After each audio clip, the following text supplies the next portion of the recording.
Gemiddeld is een leerkracht in een week al 4,6 uur kwijt aan administratie. Dit punt wordt dan ook het meest neemt in de enquête. Roelof Limburg herkent dat wel. Hij had het mooiste vak van de wereld, maar...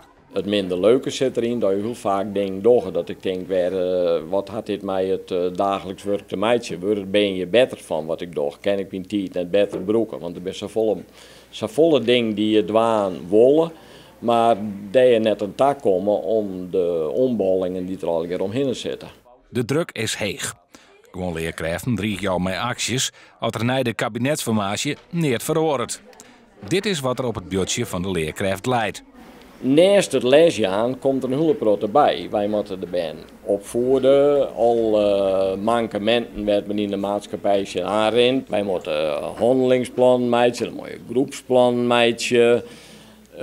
Heel vaak dikke pakken papier, of je had hier de computer zitten, werd als het plan klaar is, net meer naar jongen wordt. Kennen we dat ik verwerk in een week? En ik denk van net.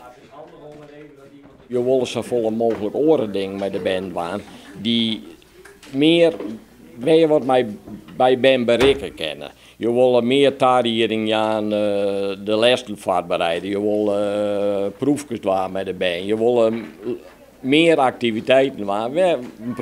Het les voorbereiden, dat zit er vaak bij.